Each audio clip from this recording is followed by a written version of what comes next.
Okay, so it's much better to choose a niche or a niche of products, a group of products, and promote those rather than just one affiliate product, promote that, and then move on to something completely different and promote that as well. And there's a few reasons. One, it helps with SEO. Two, it helps create you as an authority around that topic and niche. Three, it makes your job a whole lot easier in so many ways. And four, you make more money. You can make more money doing that. So those are some four reasons why you want to do a niche rather than just one product.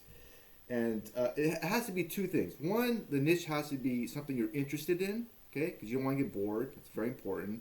And two, it has to be profitable. You have to make money from that niche, okay? Those are two important things, all right?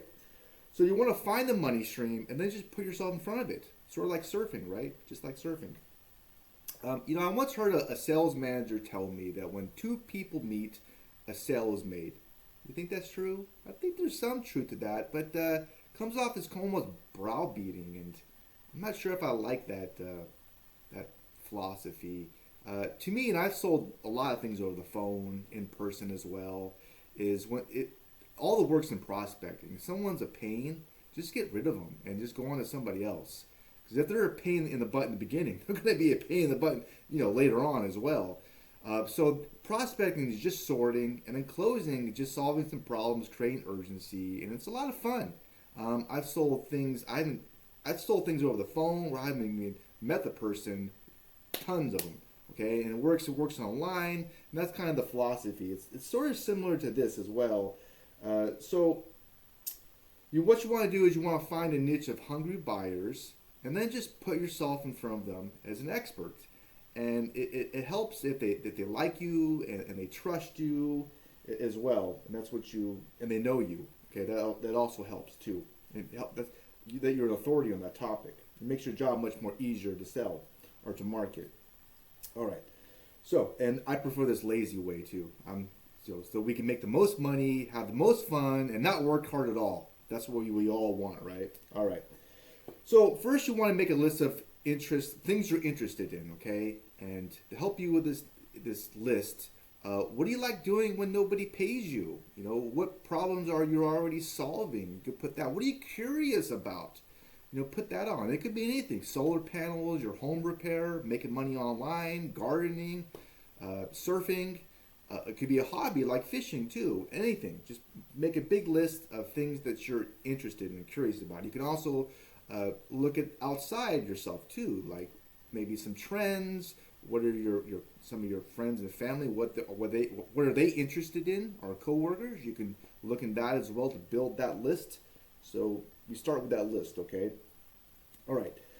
So now that you have that list, we gotta see if there's any money in it, okay? Because we gotta make money, guys, right? All right. So the first thing to do is you go over to one of the biggest marketplaces, and I chose beetle fighting. I don't know why.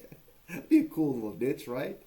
Talk about beetle fighting and see if there's any money into it. So you go into Amazon, you type beetle fighting, and see how many results pop up. That means there's no money in this thing. 259? That's nothing, right? Maybe some shirts you can sell, This kind of gives you some ideas. If you're wondering what this Titans Quick View is, that's because I was thinking about getting into ebooks. That's what that's about. All right, so another idea is you type in your niche into Google and see if there's any ads popping up. There's no ads in this bad boy, so nobody's paying for advertising. So people aren't going to pay money for advertising if they're not making money off of it.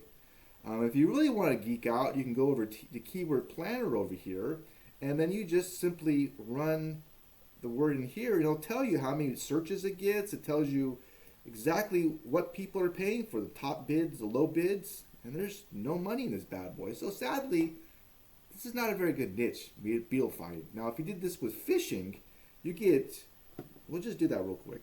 Just kind of we'll do fishing. See how much money is in the fishing. Get results, and it's going to tell you. Boom. 17 cents to $2.11, okay? Lots of traffic. So that's not a bad one, okay? So you want your niche not to also be too small. You want it to be somewhat big enough, okay, as well. That's another thing, okay? All right, so now that you've crossed off some, so your list is smaller, and you have a whole bunch of ideas and niches that you're interested in, and they make money, right? Those are two important things, very important. One more thing too is podcast. If there's any podcast in your niche, there's money in it as well, because people are not going to do a podcast if they're not getting paid. All right, so let's kind of narrow this down even more. Okay, so one thing is you can look at your niche of ideas, and if there's something you're unsure on, like, yeah, I'm not really sure about that one, just cross it off. That's one of my sayings, is say no to everything unless it's hell yeah. So it's a great little saying to simplify life, and you can kind of use that to narrow down your list of niches. If you're not sure about something, cross it off. Two, which one seems like the most fun? Because that's important. You want to be enjoying this, okay? This is a fun thing. Shouldn't be horrible. So which niche seems the most fun, and then maybe go with that. And now cross off the rest. And if you're still not sure, what you could do to narrow it down even more is flip a coin. Yeah, use the coin to make the decision for you. But here's the main thing. You might be thinking, well, am I going to be stuck with this niche forever? I don't know.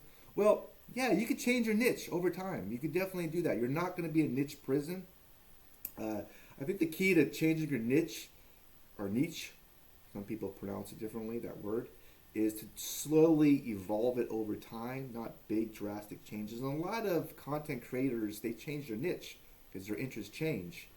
I'll give you an example. Like, say if you choose the fishing niche, then you could slowly evolve it into fishing boats, and slowly evolve it into travel and locations to fish, something like that.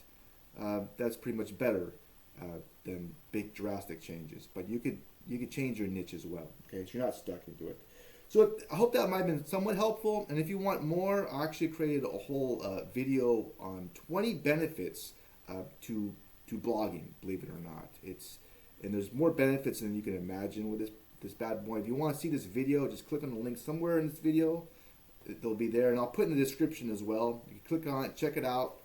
All right, you have a wonderful rest of your day. All right, bye.